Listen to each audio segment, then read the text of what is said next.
देखिए नॉर्मलाइजेशन क्या होता है और किस आधार पे आपका नंबर कम या ज़्यादा हो जाता है, ये अक्सर बच्चों का क्वेरी है, परेशान है कि बताइए नॉर्मलाइजेशन के बारे में। तो यहाँ पे दो इम्पॉर्टेंट चीज़ें हैं, आपको ये जानना है कि नॉर्मलाइजेशन होता कब है और दूसरा ये कि क्यों किसी का नंबर बढ़ जाता है या घट जाता है। तो देखो सिंपल सा चीज़ है, याद रखना कि आपका जो एग्ज़ाम होने वाला है वो आपको ये देखना है कि एक ही पेपर का एग्ज़ाम कितने शिफ्ट में हुआ है। जैसे मान लो कि आप मैथ का एग्ज़ाम के लिए अपियर हुए हो, ठीक है, आप मैथ के एग्ज़ाम के लिए, और मैथ का एग्ज़ाम जो है सपोज करते हैं कि 3 शिफ्ट में हुआ है, ठीक है, शिफ्ट 1, शिफ्ट 2, शिफ्ट 3 या 2 शिफ्ट में हुआ है, मतलब एक से ज़्यादा शिफ्ट में। अगर एक ही शिफ्ट में एग्ज़ाम होता है, याद रखिएगा, तो यहाँ पे नॉर्मलाइजेशन नहीं होता, ठीक है, क्योंकि उसमें फिर कोई ज़रूरत नहीं है ना, एक ही शिफ्ट में एग्ज़ाम हुआ है सबके लिए, एक ही क्वेश्चन पेपर था, तो कोई मतलब नहीं है। वहाँ पे डायरेक्ट जो आपका मार्क्स आएगा उसी के अकॉर्डिंग आपको रैंक मिल जाता है। लेकिन जब एक ही पेपर के लिए एक से ज़्यादा शिफ्ट में एग्ज़ाम होता है तो डेफिनेटली क्या है कि हर शिफ्ट में अलग अलग क्वेश्चन आएगा। अब क्वेश्चन का लेवल अलग अलग हो सकता है, क्योंकि क्वेश्चन के डिज़ाइन पे डिपेंड करेगा, तो उसमें जो है अटेम्प्ट देखा जाता है। जैसे मान लो मैं आपको बात कर रहा हूँ कि अगर 150 क्वेश्चन का तीनों सेट है, तो 150 क्वेश्चन में क्या होगा कि हो सकता है कि पहले शिफ्ट में मोस्टली बच्चों ने 100 क्वेश्चन तक अच्छे से अटेम्प्ट किया, दूसरे शिफ्ट में जो है थोड़ा मुश्किल क्वेश्चन था तो 80 ही क्वेश्चन अटेम्प्ट हुआ, तीसरे शिफ्ट में थोड़ा और सिंपल क्वेश्चन था तो 120 क्वेश्चन अटेम्प्ट हुआ, ठीक है। तो अब यहाँ पे इंसाफ करना है, मतलब सबको बराबर एक ही कह लो कि वेट में लाने के लिए हमको क्या करना होता है, नॉर्मलाइजेशन करना होता है। तो यहाँ पे नॉर्मलाइजेशन की जरूरत पड़ती है। तो अगर एक शिफ्ट में एग्जाम होगा तो कोई ज़रूरत नहीं है, कभी नहीं होता, और अगर आपका एग्ज़ाम एक से ज़्यादा शिफ्ट में होता है तो उस केस में आपको यहाँ पे नॉर्मलाइजेशन किया जाता है। अब देखो यहाँ पे सिंपल सी बात है कि सबको इंसाफ में लाने के लिए क्या करना पड़ेगा, तो जो भी जिनके मार्क्स आए हैं, जैसे 100 क्वेश्चन किसी ने अटेम्प्ट किया तो इसका कुछ मार्क्स आया होगा, ठीक है, इसका मार्क्स, तो जिसमें ज़्यादा मार्क्स आया है और जिसमें कम मार्क्स आया है तो दोनों को बराबर करने के लिए कम वाले में कुछ ऐड किया जाता है और जो जिनका ज़्यादा आया है उसमें कुछ माइनस किया जाता है, ठीक है। तो इसके अकॉर्डिंग जो है यहाँ पे काम होता है। अब इसके लिए एक फॉर्मूला है और आर्टिफिशियल इंटेलिजेंस का भी इस्तेमाल किया जाता है।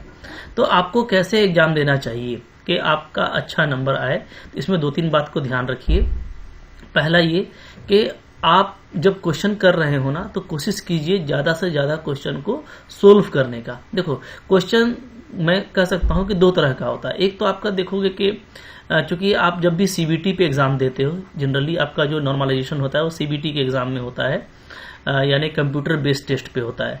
इसमें 2 तरह का क्वेश्चन होता है। एक क्वेश्चन होता है जो बिल्कुल सेकंड में बन सकता है, बस मतलब कि कह लो कि 3 जो है वर्ड का क्वेश्चन है और उसका ऑप्शन दिया हुआ है।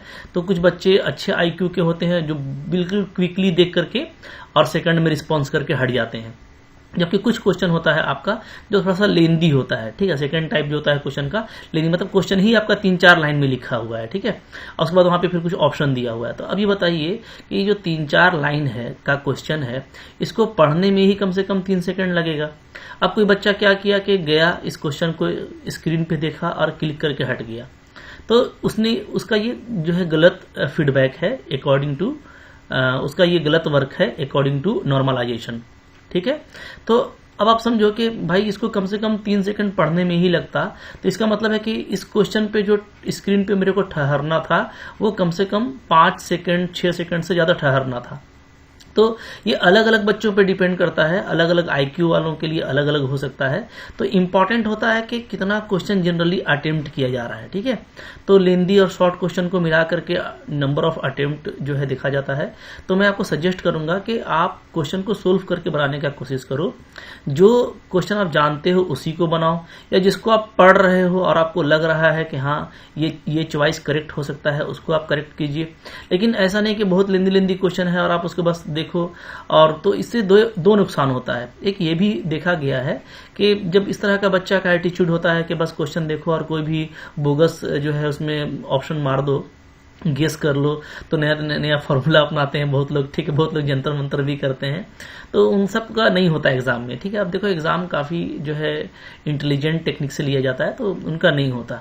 तो आपको क्या करना है कि क्वेश्चन को पढ़ करके बनाने का कोशिश करना है, पढ़ करके रिस्पॉन्स करना है, ठीक है। गलत हो जाता है कोई इशू नहीं है, और अगर निगेटिव मार्किंग नहीं है तो मैं आपको ये सलाह दूंगा कि जितना क्वेश्चन आप इस तरीके से कर सकते हो करो, लेकिन आप ऐसे बचना लास्ट में कि लास्ट का 10 मिनट बचा हुआ है, तो उसमें भी बेस्ट यही रहता है कि आप किसी क्वेश्चन को डील करो।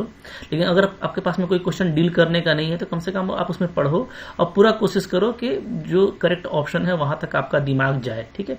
ऐसा नहीं कि बड़ा बड़ा क्वेश्चन है और जिसपे कुछ ना कुछ आपको ठहरना चाहिए स्क्रीन पे, लेकिन आप नहीं ठहर करके और ऐसे ही अंदाजी आप टिक करके आगे बढ़ जाते हो, और मान लो 150 क्वेश्चन है तो आप पूरा 150 क्वेश्चन कर जाते हो। तो पहले ये तो ऐसे ही गलत फीडबैक देता है, क्योंकि नंबर ऑफ अटेम्प्ट जो है क्वेश्चन उसको देखा जाता है कि कितना बच्चा कर पा रहा है। जब आप इस तरह से पूरा करते हो तो आपका ये नेगेटिव फैक्टर बन जाता है। जब आप इस तरह का करते हो तो आपको इससे यहाँ पे लॉस होता है, तो इस तरह से बचना है।